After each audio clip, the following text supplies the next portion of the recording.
দক্ষিণবঙ্গের একমাত্র ভারী শিল্প প্রতিষ্ঠান মোবারকগঞ্জ চিনিকল প্রতিষ্ঠার ৫ যুগ পেরিয়ে গেলেও এখনো লাভের মুখ দেখেনি।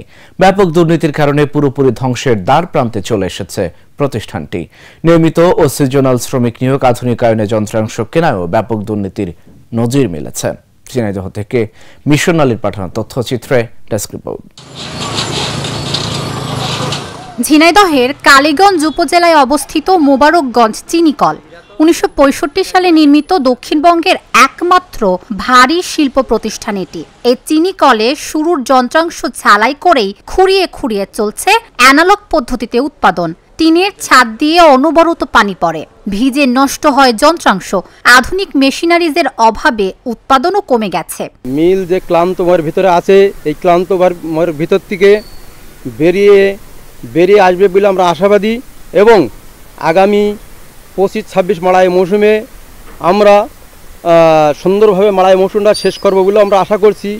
এবং আমাদের প্ল্যান্টেশনের যে টার্গেট দেওয়া হয়েছে, যে প্ল্যান্টেশন সম্পর্কে শ্রমিক, কর্মচারী এবং সিডিএ এবং কর্মকর্তা মিলে, এলাকাবাসী মিলে সকলেই চেষ্টা করছি যে আমরা এই মিলটাকে টিকিয়ে রাখার স্বার্থে এবং প্ল্যান্টেশন যাতে ভালো হয় এবং প্ল্যান্টেশন যে টার্গেটফুল প্ল্যান্টেশন হয় সেই আশাবাদ আমরা ব্যক্ত করছি। এই চিনিকলে প্রতি কেজি চিনি উৎপাদনে খরচ পড়ে ২৮০ থেকে ৩০০ টাকা। তবে বাজারে চিনি বিক্রি হচ্ছে ১২৫ টাকা দরে। এই চিনিকলে ১১৮৪ জন কর্মকর্তা কর্মচারীর বিপরীতে কর্মরত আছেন ৬৫৮ জন। ১২৫০০ মেট্রিক টন উৎপাদন ক্ষমতার এই মিলে চিনি উৎপাদনের পাশাপাশি অতিরিক্ত উৎপাদন করছে চিটাগুড়, ব্যাগাস ও প্রেসমাড। আমাদের মোবারকগঞ্জ সুগার মিলে আমি জাহাজে চাকরি করি। ট্র্যাক্টর এবং ট্রাকগুলো ডিজিটাল হয়েছে। আগের পুরনো ট্রাকগুলো সব বাদ দিয়েছে, দিয়ে নতুন ট্রাক এনেছে। আর আমাদের ট্র্যাক্টর বেশিরভাগ সে অ্যানালগ, এতে খরচ বেশি, পরিবহন খরচ বেশি। এবং আমরা চাই যে এই মিলটাকে ভালো করতে হলে আধুনিক গাড়ি দরকার আছে, আধুনিক যন্ত্রপাতির দরকার আছে। আজ থেকে ৫০ বছর আগে যে মালামাল যন্ত্রপাতি ছিল, ঠিক আমরা সেইটাই ধুয়ে মুছে মেরামত করে আমরা চালাচ্ছি। কাঁচামালের আখের মিল, মূল ক্ষেত্রে আখ উৎপাদনে যেতে হবে। আধুনিক চাষবাসের জন্য অনেকটা ফল কমেছে এবং মিল বলতে মিলেমিশে থাকতে হবে। শ্রমিক এবং কৃষকের সাথে মিল থাকতে হবে, প্রশাসনিক মিল থাকতে হবে। সবাই মিলে যদি আজকে ফিরে চাই, তো এই মিল দ্বারা বন্ধ মিলগুলো আবার চালু হওয়ার সম্ভাবনাও দেখা দিতে পারে। মূলের বিষয় হচ্ছে আমাদেরকে বেঁচে থাকতে গেলে আখের প্রয়োজন। বিগত সরকারের আমলে সিন্ডিকেট ও দুর্নীতির আখড়ায় পরিণত হয় চিনিকলটি। নতুন করে ঘুরে দাঁড়ানোর জন্য নানা উদ্যোগ নেওয়া হয়েছে। এই সুগার প্রতিষ্ঠানটাই একটা রুগ্ন প্রতিষ্ঠান। বর্তমানে সারা বাংলাদেশে যেসব প্রতিষ্ঠান আছে সেই প্রতিষ্ঠানগুলোর অবস্থা একই রকম। তা আমরা আশা করছি বিগত সময় যাই হয়েছে, আমরা আগামীতে যাতে এই মিলটাকে সবাই মিলে শ্রমিক, কর্মচারী, ম্যানেজমেন্টের সাথে সমন্বয় করে এবং চাষিদের সাথে সমন্বয় করে যাতে আখ চাষটা বৃদ্ধি করতে পারি এবং বৃদ্ধি করার মাধ্যমে আমরা এই মোবারকগঞ্জ সুগার মিলকে এর চেয়ে আরও ভালো অবস্থানে নিয়ে যেতে পারি।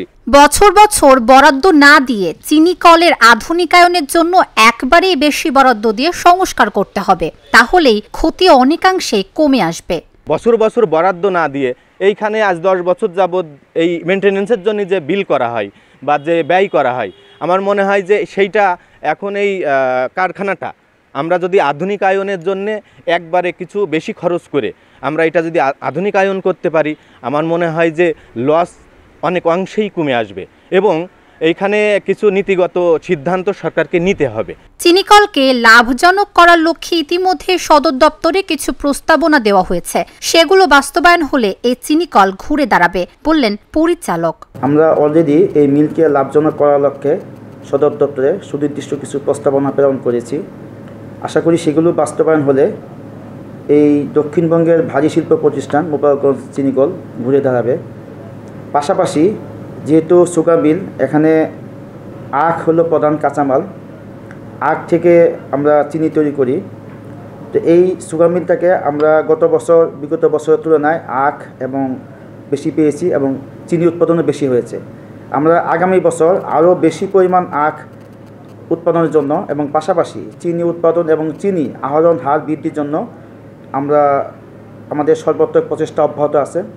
আমরা চাষিদের কাছে যাচ্ছি, তাদেরকে উদ্বুদ্ধ করছি যে আপনারা মিলে পরিষ্কার পরিচ্ছন্ন আখ সরবরাহ করেন এবং আখটা মাঠ থেকে কাটার পরে 24 ঘন্টার মধ্যে মিলে সরবরাহের জন্য আমরা চাষিদের উদ্বুদ্ধ করছি। কারখানাটি প্রথম চিনি উৎপাদন শুরু করে 1967 থেকে 68 মৌসুমে। স্বাধীনতার পরে বাংলাদেশ সরকার 1972 সালে এই চিনি কলকে রাষ্ট্রীয় মালিকানাধীন উদ্যোগ হিসেবে ঘোষণা করে।